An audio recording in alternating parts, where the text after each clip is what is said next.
بندے جب اس کے سامنے ہاتھ پھیلا کے دعا مانگتے ہیں، اللہ فرماتا ہے مجھے شرم آتی ہے ان کے اٹھے ہوئے ہاتھ خالی کیسے موڑ دوں۔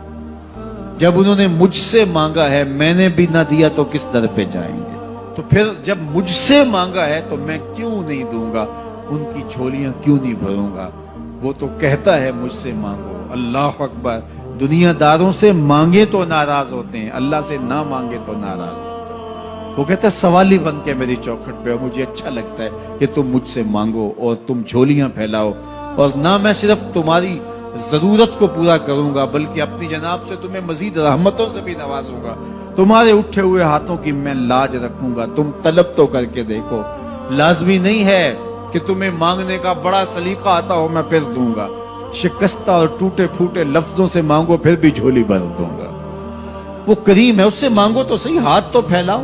جس زبان میں مانگنا آتا ہے مانگو، عربی میں مانگو، ہندی میں مانگو، سندھی میں مانگو، پنجابی میں مانگو، نظم میں مانگو، نثر میں مانگو، اقبال کے لہجے میں مانگو، رومی کی طرز پہ مانگو، سادی کے انداز میں مانگو۔ نہیں مانگنا آتا خالی ہاتھ پھیلا دو، وہ بند لبوں کی بولیاں بھی سنتا ہے۔ آؤ تو صحیح اس کی چوکھٹ پہ، جھولی تو پھیلاؤ۔ زلیخا بت کے آگے ہاتھ جوڑے کھڑی تھی، کیا کہہ رہی تھی؟ یا صنمی یا صنمی، اے میرے بت مجھے بچھڑا ہوا یوسف ملا دے۔ اس کا اعتقاد تھا کہ یہ مجھے دیتا ہے، اور وہ ہاتھ جوڑے کھڑی تھی، لیکن وہ پتھر کا مادو بلا اس کی کیسے فریاد سنتا۔ لیکن وہ روزانہ کھڑی ہو جاتی تھی، دعائیں مانگتی تھی، یا صنمی اے میرے بت مجھے بچھڑا ہوا یوسف ملا دے۔ زندگی گزرتی گئی، لیل و نہار کروٹیں کھاتے گئے، عمر ڈھلنے لگی، چہرے پہ جھریاں ابھرنے لگی۔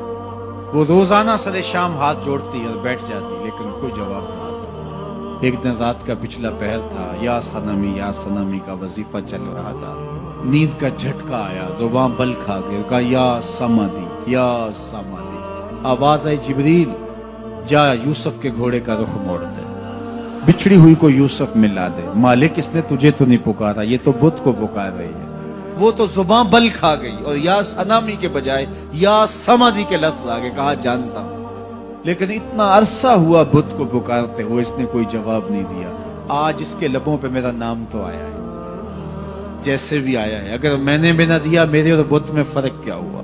جا بچھڑی کو یوسف ملا دے۔ کوئی مانگے تو صحیح، کوئی ہاتھ تو پھیلائے۔ ہم تو مائل بکرم ہیں، کوئی سائل ہی نہیں۔ ہم تو مائل بکرم ہیں، کوئی سائل ہی نہیں۔ راہ دکھلائیں کسے، راہ رب منزل ہی نہیں۔ جلوائے طور تو موجود ہے، کوئی موسیٰ ہی نہیں۔ کوئی ہاتھ تو پھیلائے، کوئی جھولی تو پھیلائے، کوئی مانگے تو صحیح۔ دنیا والوں سے مانگے تو ناراض ہوتے ہیں، اللہ سے نہ مانگے تو ناراض ہوتے ہیں۔ دنیا والوں سے مانگنا ہو تو وقت دیکھنا پڑتا ہے۔ اب تو صاحب سو رہے ہوں گے، اب تو ناشتے کا وقت ہے، اب تو دفتر کی مصروفیت کا وقت ہے، فراغت کے لمحے ہوں گے تو بات کریں گے۔ تو کسی دنیا دار سے بات کرنا ہوتا ہے تو وقت دیکھنا پڑتا ہے، لیکن رب سے جب مرضی بات کرو در رحمت کھلا ہوا پاؤ گے۔ لا تاخذہ سنۃ ولا نوم، نیند کیا اسے اونگ بھی نہیں آتی۔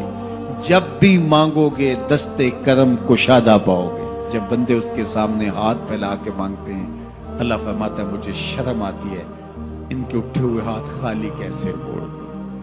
تو ہم بھی اللہ کے حضور دعائیں کرتے ہیں، اگر کسی کو وہاں جانا نصیب ہو تو وہ تو قبولیت کے بہترین لمحے ہیں، اور اگر نصیب نہیں بھی ہوتا تو 9 ذی الحج کو ہم یہی کھڑے ہو کے کہتے ہیں مالک وہاں تو آ نہیں سکے، یہاں تو کھڑے ہیں، میرے مالک تو کرم فرما دے اور ہمارے صغائر کبائر سارے معاف فرما دے۔ تو 9 ذی الحج کا روزہ بھی رکھا جائے اور اللہ کے حضور دعائیں بھی مانگی جائیں۔